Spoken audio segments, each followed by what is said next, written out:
In the 3rd year of our marriage, I got pregnant and Jack's beloved Mary returned to the country. When his brother asked if he still had feelings for Mary, Jack faintly smiled and said, "My wife can only be Kathy." But only I knew that when he looked into her eyes, his love far outweighed any feelings of hate. He kept her outside, overlooking any past grievances, and generously offered his network resources. But towards me, he grew tired and sighed, "Your place is secure, what else could you want?" I stopped insisting without hesitation, I aborted the child. Later, the media reported that Jack's boss had jumped into the sea multiple times in search of a ring but never found it. As I put down the strings, I looked up to the VIP room on the 2nd floor, a viewing area exclusively for Jack. Every time I stepped onto the opera stage for the first time or completed a solo concert, he would be there, tall and elegant, looking at me from a distance. But this time, as the final note fell and the audience erupted in applause, that spot remained dark throughout the performance. I turned away and smiled, expressing my gratitude to the audience below. As I walked towards the backstage, a glimmer of hope still lingered within me. I asked my assistant, was he here, but left without me realizing because I was so focused on my performance. The assistant, avoiding my hopeful eyes, replied, "Mr. Jack didn't come tonight." I lightly sighed and said nothing, holding on to the thin fabric on my dress. "Kathy, Mr. Jack never misses your performances. This time, he must have had something come up." Her words reassured me, although deep down I knew that Jack did indeed have something else to deal with. Ever since Mary returned to the country, his life seemed to have become busier and more complicated. On the day Mary returned, the news was ablaze with headlines about her, overshadowing the fact that it was our 3rd wedding anniversary. I had prepared a lot for that day, waiting until the end of the day before finally calling him, but he didn't pick up the phone. I had to resort to sending a message. "When are you coming back, Jack? Do you remember what day today is?" His reply came late, saying, "I have something tonight, don't wait up for me." In the past, if he was late for our plans, he would always call and ask me to wait. But this time, his response lacked warmth. I looked at the message on my phone for a long time before turning it off. That day, another news article quietly made its rounds, Mary and a mysterious man. In the fan-captured video of her arrival, Mary approached a discreet black car whose window was slightly lowered for her. A quick snapshot caught a glimpse of a man inside the car, his profile sharp and imposing. The window closed quickly, leaving Mary staring back with a pale face. The news faded almost as quickly as it had appeared, leaving speculation on the man's identity. The constant entanglement and intimacy made it clear to me, I didn't need a thorough investigation to recognize Jack in the shadows. As the candlelight slowly dimmed, I sat in the dark room, eating the cake I had baked. It tasted sweet, but in my mouth, it turned bitter. I saw Mary's posters everywhere, and Mary's return had turned me into a joke. Upon returning from the theater, as we drove into the villa, my phone buzzed with notifications from Mary's social media. 9 photos scrolled by until the last one. A partial view of a man's hand revealed a trace of a ring on his ring finger, the same hand that once placed a ring on mine. I lifted my head to see a tall woman with sunglasses. "Kathy," she stopped me. Mary removed her glasses, cutting straight to the point. "He has a home in West Mountain Apartments. Did you know? It's our home." From initial sympathy to current resentment, Mary had turned me into a bitter woman in just 3 months. Trying to control my tone, I said, "It's no use telling me all this. If he truly loved you, why hide in the shadows?" She smirked, "If he didn't love me, why would he make you suffer?" Her smile froze, and her eyes no longer held that smug glint. I continued, "Why would he marry you only as a backup choice? You were just his second choice after me. I've learned a thing or two from Jack over the years. Convincing him to agree to a divorce wouldn't be an issue for me."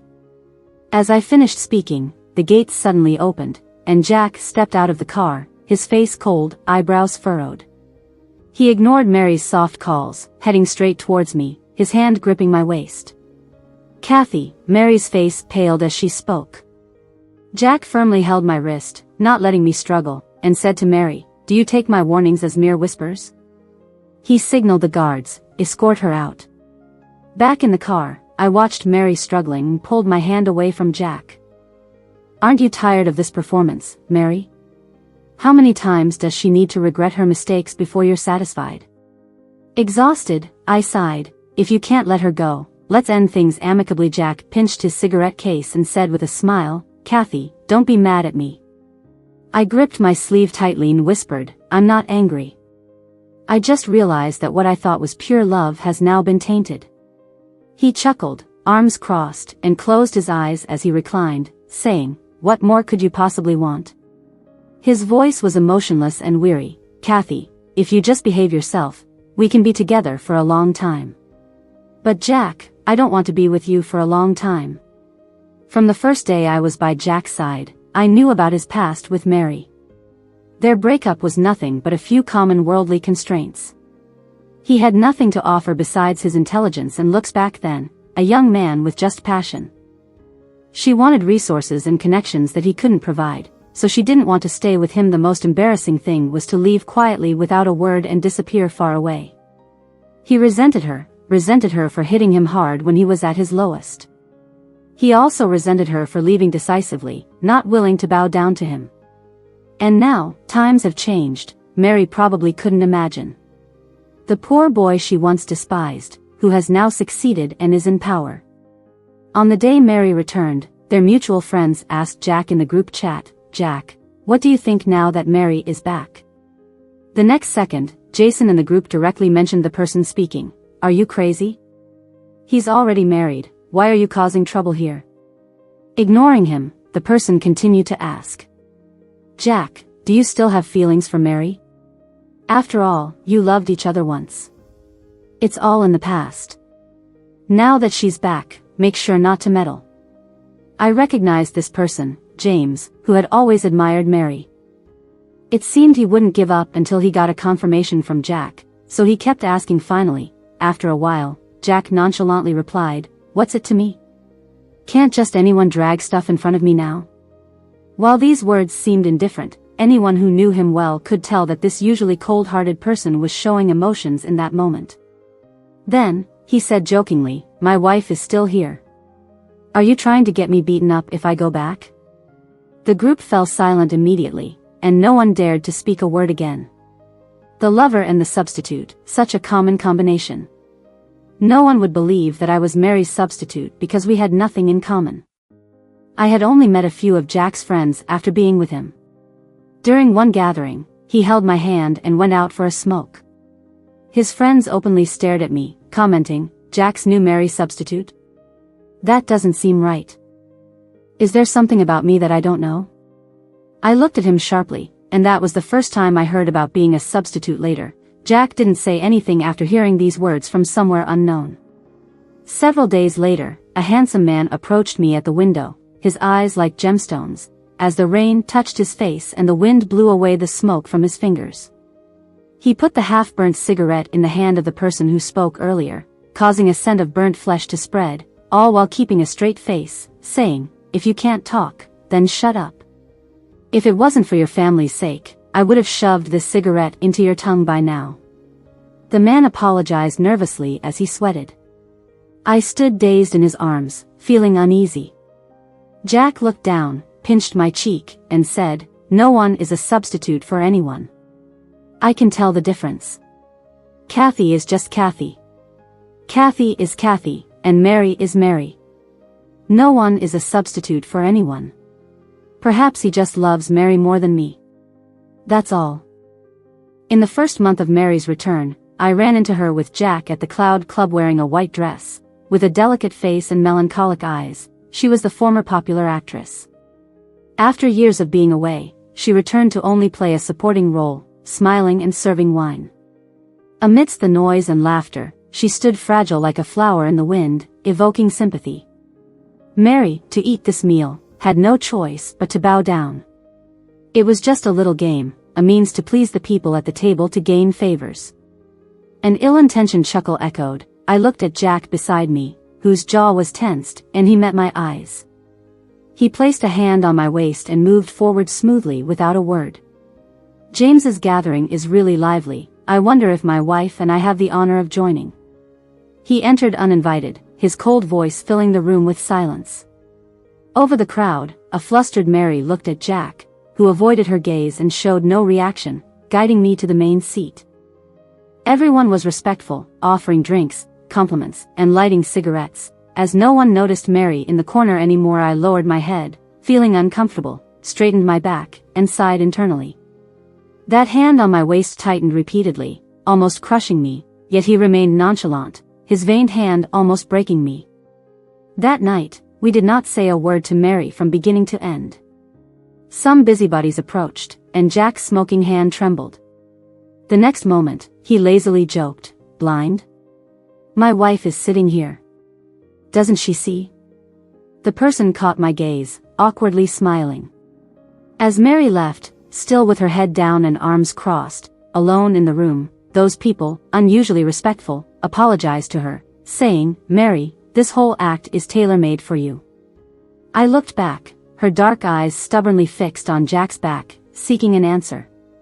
The answer was glaringly obvious. He resented her, blamed her, but still stood up for her generously. He just couldn't bear to see Mary being mistreated that night. Back at the villa in the western suburb, Jack drank half-heartedly, furrowing his brows on the couch. I tried to comfort him, running my fingers over his silhouette. Reluctantly leaving him in my heart, I finally spoke after a while. "Do you still have feelings for her?" "I'll believe you if you say no." The room was silent, but I knew he was listening. After a while, his cold eyes opened wide and pierced straight through me. He smirked, loosened his tie, tossed it aside, grabbed my chin, and pulled me closer, asking emotionlessly, "Is this how you love me?" As I looked at his flushed eyes and pale face, before I could speak, he forcefully kissed me with a hint of rage. The tearing sound was sharp, emotions surged through the haze like a fierce spring tide, making me fall into it repeatedly.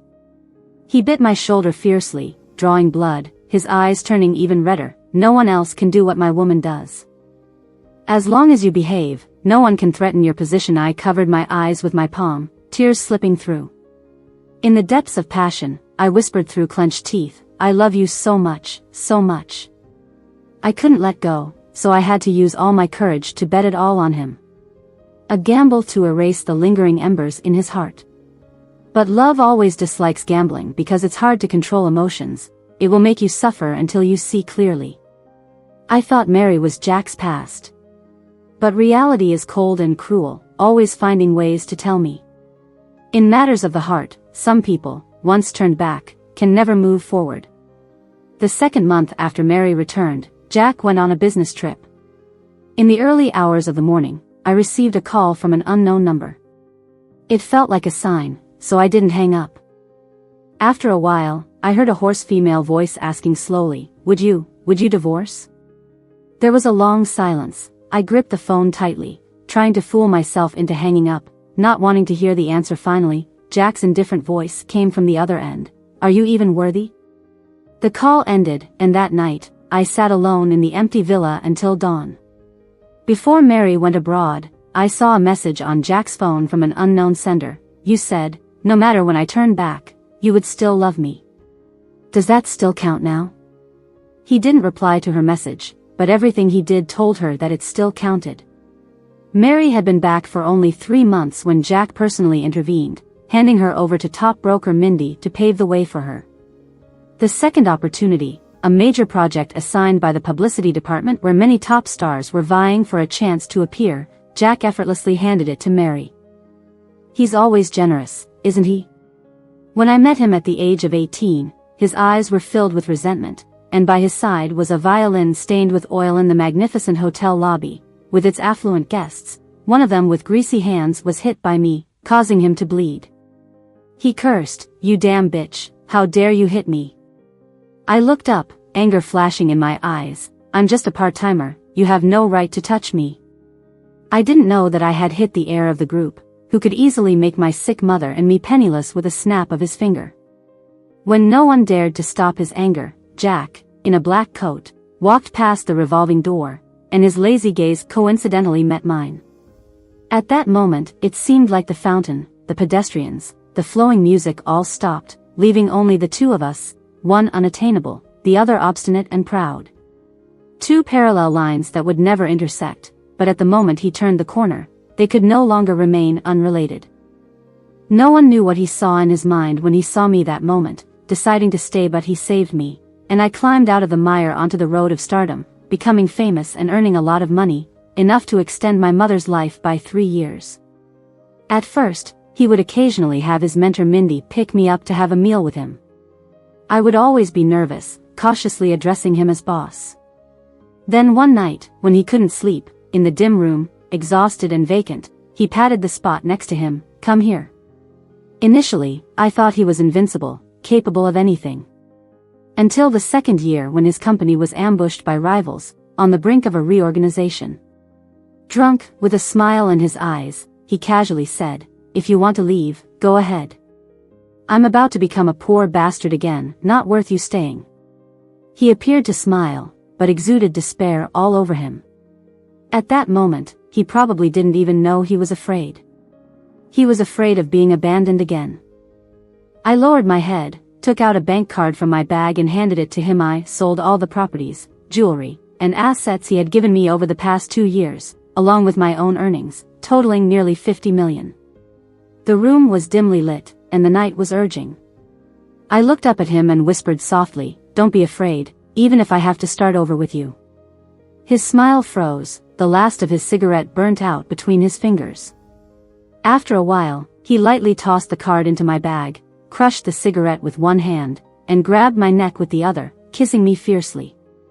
"The things I gave away can't be taken back. Kathy, I won't let you regret this choice right now."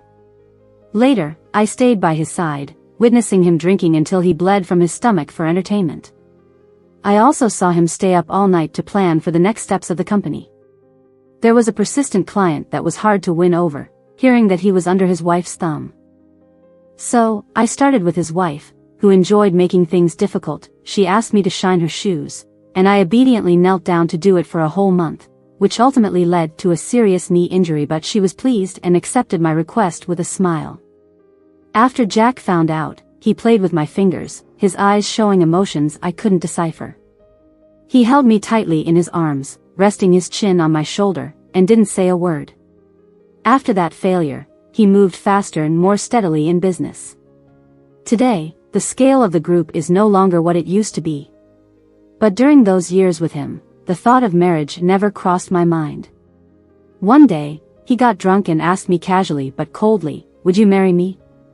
There were no flowers, no rings, no tear-inducing confessions of love. Just this careless question. But I've always been tolerant towards him. The proposal seemed inappropriate, but what more could I expect from him? So, even though I knew it wasn't right in that state of intoxication, I still replied, yes. In the years after marriage, everyone said I was lucky to have someone who cared so much for me. Every birthday, he would light up the whole city with fireworks just for me. And he would buy me expensive necklaces without blinking an eye at my casual compliments. No matter how late it was, whether it was raining or windy, he would always rush back to hold me in his arms. I started to believe that he loved me to the core. He even bent down to ask about my dreams and supported my ambitions. Looking back now, I realized that all these years, I had just been living as Kathy.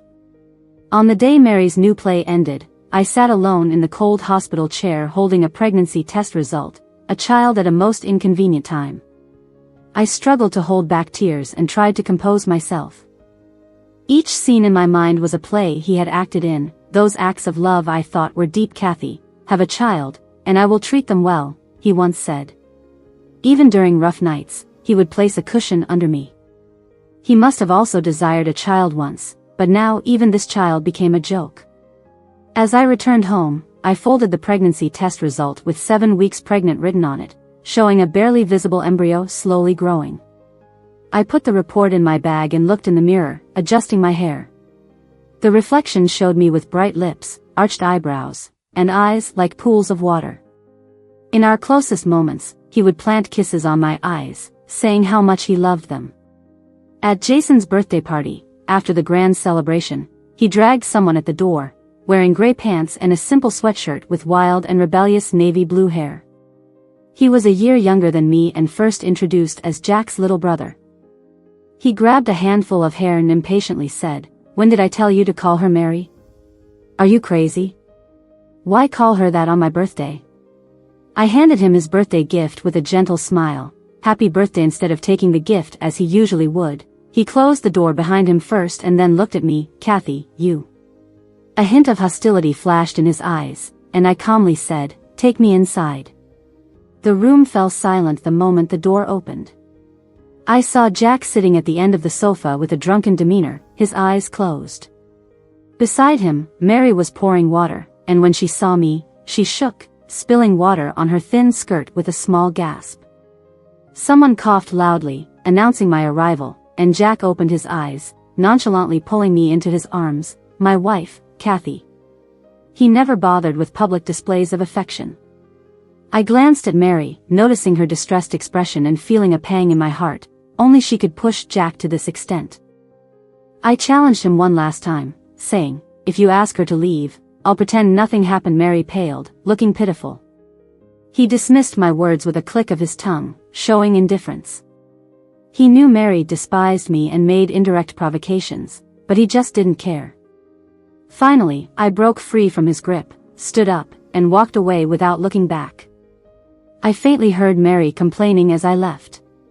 Jason followed me out, saying, "He's not as heartless as he seems, but their relationship isn't as deep as you think." It was too early for them, and he couldn't accept how he was treated. If he truly loved Mary, couldn't he afford a plane ticket to reunite with her? But he never thought about going abroad to find her these past few years. It was Mary who took the initiative with him, which is very different from him choosing to come to you. I asked him, "What are you trying to say?" Jason's dark eyes glistened as he said, "You really love him." And I did. I smiled at him, my thoughts cleared, and my mood improved a lot, but I love myself more. The evening breeze passed through the hall, people coming and going. I waved goodbye to him. When Jason returned to the private room, almost everyone had left, leaving only the two of them.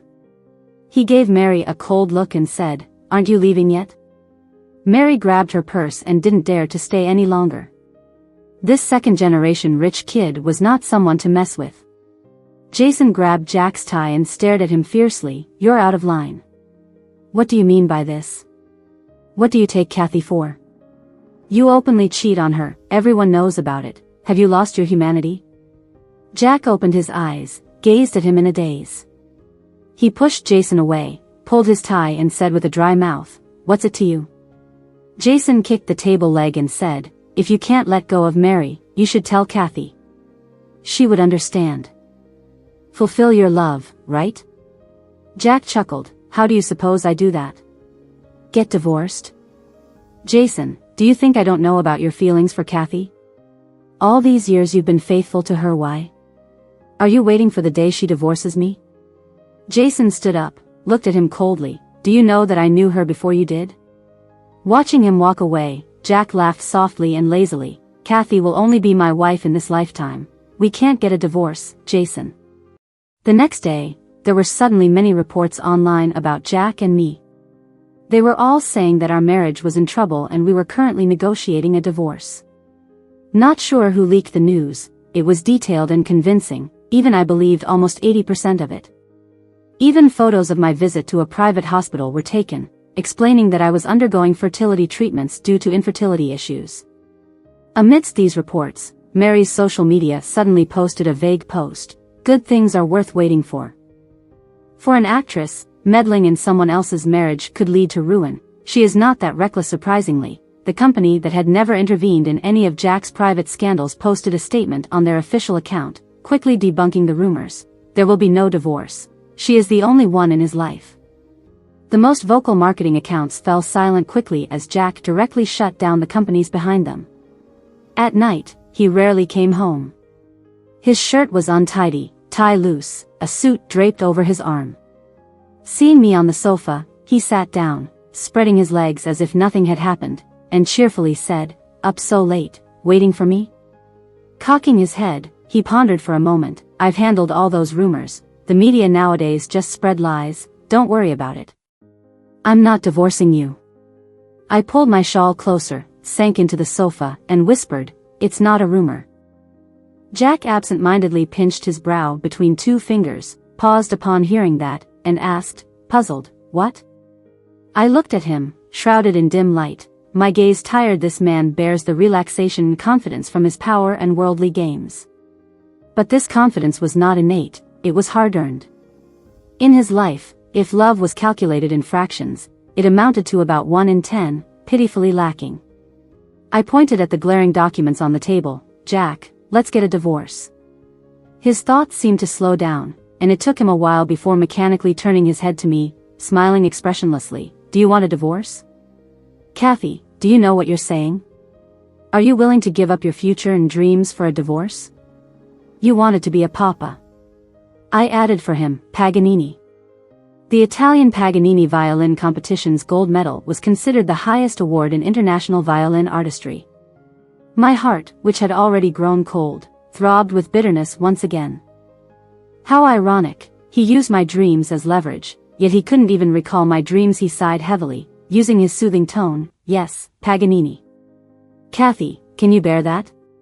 Sometimes, I really want to peel open his heart and see what's inside." He thinks by now I should have moved on. Because of Mary, he detested everything foreign. He didn't want to go abroad himself or even allow me to. But I loved him, tolerated his unreasonable demands. Because I loved him, I willingly halted the steps towards my dream. To this day, he never considered that he hindered my progress, but he always believed I needed more time. I smiled and said, word by word, "No, Jack, I don't want you either." The hall fell silent, as if time had stopped. Jack lowered his head, the silver-gray lighter flickered several times without igniting, until the final flick finally lit the cigarette. Through the hazy smoke, he looked at me with a deep gaze, fiddling with the lighter in his hand ceaselessly. "Is it worth it, Kathy?" He seemed genuinely puzzled. Mary to me was a triviality. She couldn't shake your position in my life. Every word he said about Mary was disdainful. I asked him, "You said you hate her, want to take revenge on her. What kind of revenge is that? Can't see her being bullied, stand up for her. You retaliate against her, but do you remember her dreams, her acting aspirations, her desire to become a leading lady? You fought tooth and nail to provide her resources, to push her into the limelight. Are you compensating her, or are you compensating for the abandoned you from the past? Can you tell the difference?" I wiped away the tears on my face, unwilling to say more. Jack remained silent, looking at me, then reached out to tear up the divorce agreement. "Kathy, I won't divorce you. You look very pale. Take a rest early, we'll talk when you calm down." It was rare for him to show concern for my well-being. I reached out and touched my belly, took a deep breath.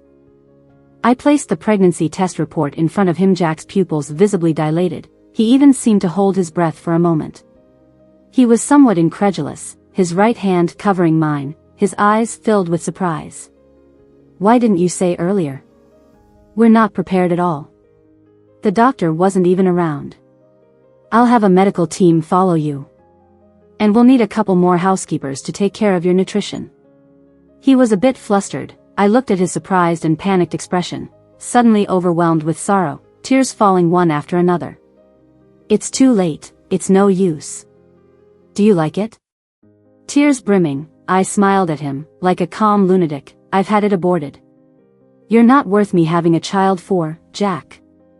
Are you out of your mind?" He snapped back incredulously, kicking the table hard. He bent down, fire burning in his eyes, gripping my jaw, his eye corners turning red. "Kathy, what have you done? That was our child. You got rid of him?" I was too exhausted, couldn't even rest after the operation. I could only lay there, like a corpse, letting him vent his anger. Suddenly, I felt lifeless, as if I had scared him. He let go of me, pulling me into his embrace. "It's my fault, I shouldn't have shouted at you. I don't blame you. We'll have more children, we won't get divorced. Do you mind about Mary? I'll handle it cleanly, okay? It's too late, Jack. Why did you have to wait until I reached the brink of despair before you were willing to relent?" I had begged him before, tears pooling on the ground. "Jack, can you please stop meeting her? I don't like it. He coldly replied, "She's just a friend, don't make me dislike you, Kathy." Mary's appearance was brief. I started seeing a therapist frequently, with drawers full of medication by the bed. I was tormented, sleepless at night, afraid of losing him, plagued by dreams of him and Mary leaving together. I told him I was sick, very sick. He didn't even look up, interrupting me, "Kathy, don't play these tricks. I don't have the time to soothe you now." I bit his shoulder hard, until the taste of blood spread, despairingly calm, barely audible. "I've hired a team of lawyers. We are definitely getting a divorce. You better prepare for the division of assets. I won't take less money." That night, I passed out in Jack's arms. When I woke up, I was in the hospital for several days, without seeing anyone related to him. Childishly, he resorted to avoiding me to reject the divorce. He knew that the unborn child had severed all of our retreats. Stepping out of the hospital elevator, I bumped into two people, the camera flash making me instinctively shield my eyes. "Miss Kathy, there are anonymous rumors that you intruded into someone else's relationship. Is that true?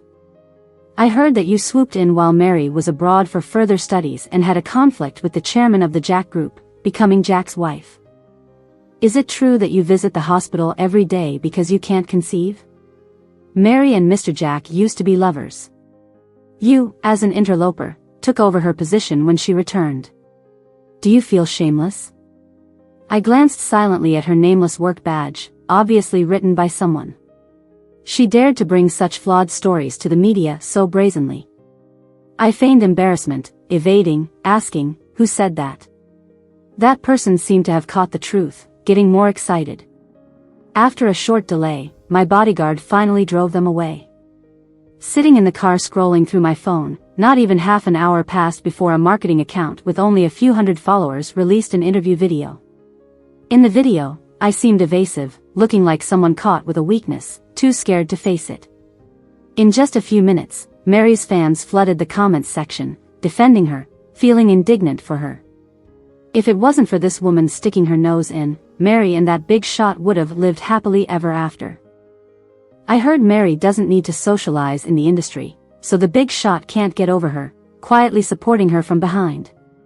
"As long as you turn back, I'll still love you so much. He'll take care of you for a lifetime." Man, that woman is shameless. I really can't stand these bitches who pick up leftovers everywhere. Look at how she plays the violin, obviously good at seducing. Many recorded the social media platforms in the video, sending them to my lawyers.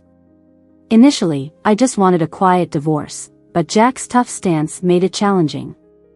"There's a pillow for every nap. The knife Mary gifted me, I'll have to use it to honor her." 2 days later, I was invited to attend a charity yacht auction and coincidentally met Mary. She seemed to have gone through something, looking much more haggard. I skillfully greeted a few wealthy ladies. Mary stood beside me with a drink. She got straight to the point, holding up her glass. I never expected Kathy to be so cunning, using a child as a trick to bind him tightly. Impressive actually. You never really wanted to divorce him, did you? It's just a game of cat and mouse. I glanced at her casually. The old Jack really had poor judgment. In a crowded place with wandering eyes, as we talked, we seemed to be conversing harmoniously, walking straight to the deserted deck. She tightened her grip on the glass, then chuckled nonchalantly. "You think I'm despicable, shameless. I'm just trying to live a better life. I've always been pursuing what I want. If he couldn't give me what I wanted temporarily, then breaking up would be good for both of us. And now, he can give me what I want. He still has me in his heart. I don't mind bowing down if it means I can openly face my ambitions." I smiled. "So, with you in the picture, he can't even bring up the divorce with me? It takes all this effort from you?" It was obvious her answer had hit a nerve when she evaded. "As long as you divorce quickly, I can come out and speak out about the online matters. I believe you won't talk nonsense online. There's no benefit to anyone in exposing the truth. You love Jack so much, you probably won't want him to be affected." I nodded knowingly. So that was it, because I loved Jack so desperately. And so, Jack could hold on to my love, behaving recklessly. Mary also took advantage of my love that had fallen to the dust to splash dirty water on me, asking me not to distinguish the truth. I was too lazy to argue with her and was about to turn back when Jack, in a black coat, walked towards me. Probably trying to defend Mary once again, I kept walking without looking at him. He glanced at me and strode past me.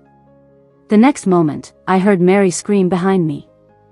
I quickly turned back to see Jack with his hand around her neck, veins popping on his forehead. Didn't I tell you not to appear in front of my wife anymore? Not obedient, huh? In that case, maybe you don't need your ears anymore.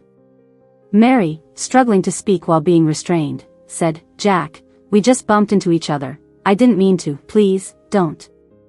I coldly watched everything in front of me. Men can deceive even themselves when they start acting affectionate. Jack let go of her, caught up from behind and grabbed my bare arm. I felt a chill and quickly pulled my hand away.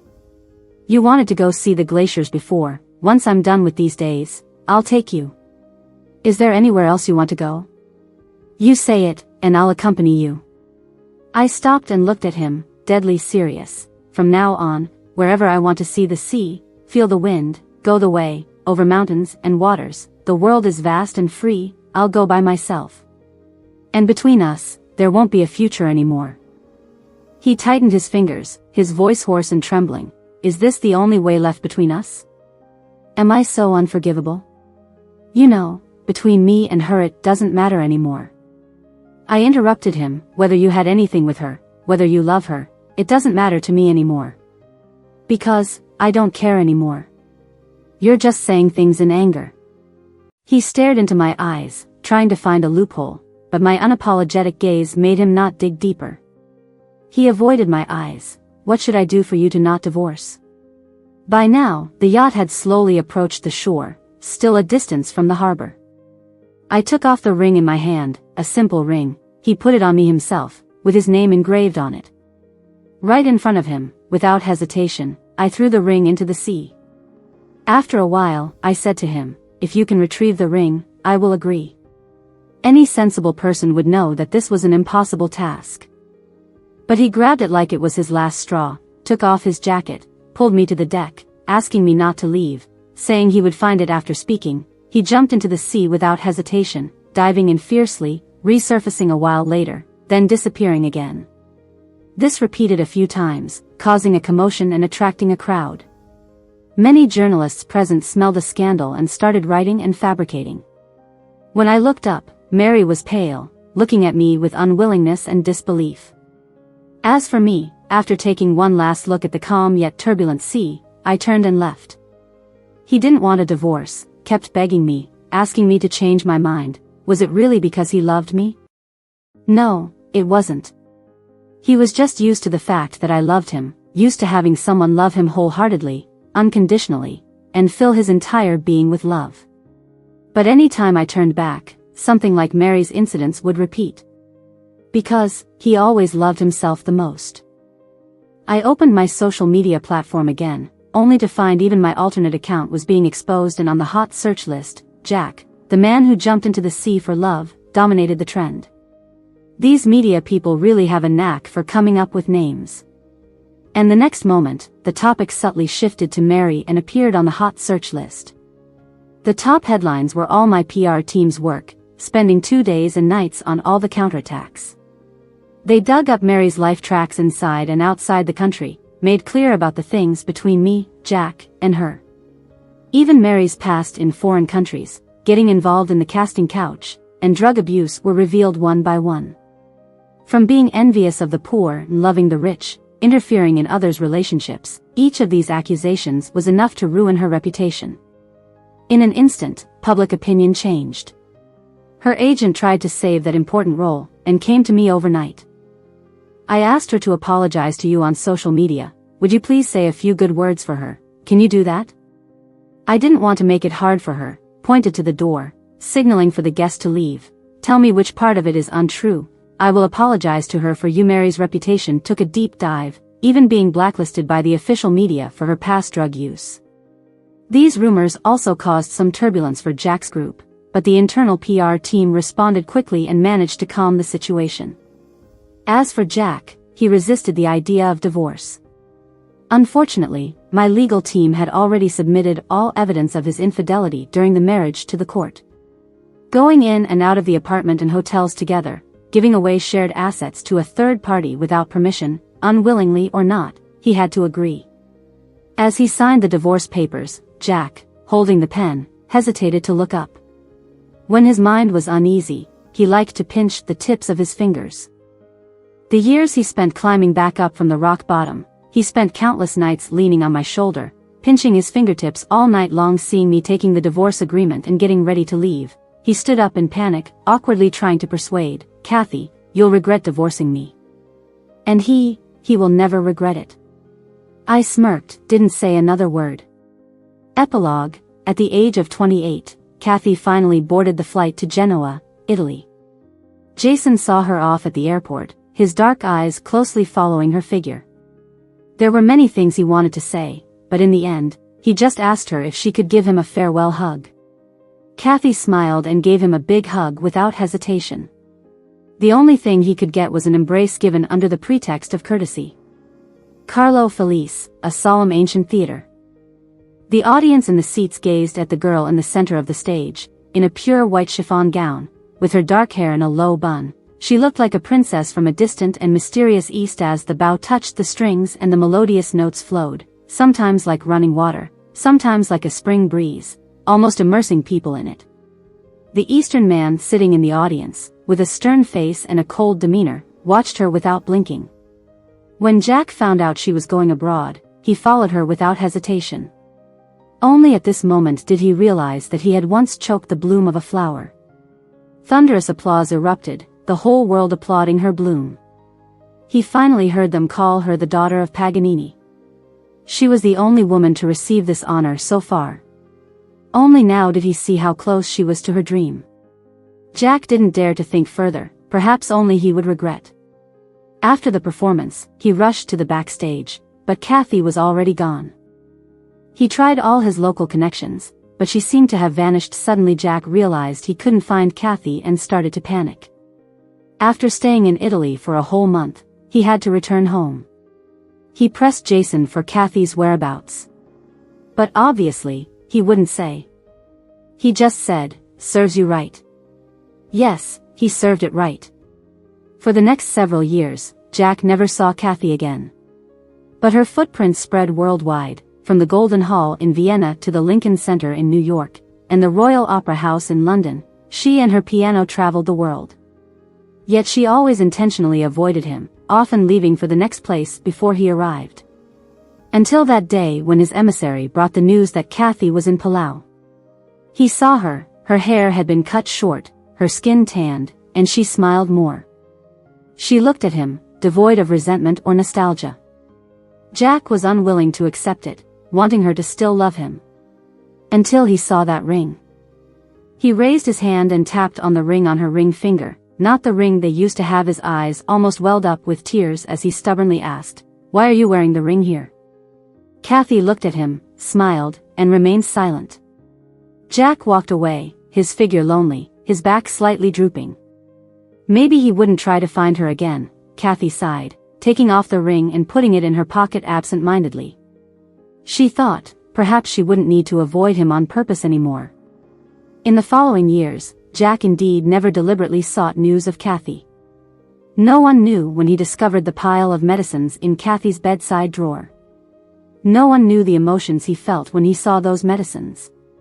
Only later, the one taking the medication became him. Apart from medication, he could only numb himself with work and alcohol, often staying in the office late into the night, so his business empire grew but felt emptier. Until one day, he was hospitalized for sudden hematemesis, and his private doctor gave him a report, diagnosing him with advanced liver cancer. He flicked the report, suddenly laughing. "Dar." Richard, with a thick accent, solemnly said, "We will do our best to extend your life, as long as you actively cooperate with the treatment." The ward was a suite on the top floor of the hospital. Jack leaned against the bed, looking out of the French windows, the spring sunshine outside, and the geese flying by without a trace. He didn't reply to the doctor. Instead, he asked his assistant beside him, "Where is she now?" The assistant had been with him for many years, but when he asked about her, the assistant immediately replied, "In a city south of California." Jack picked up the notebook from the bedside, working on the remaining tasks while telling him, "Prepare the helicopter, we're flying to California in 2 hours." Dar.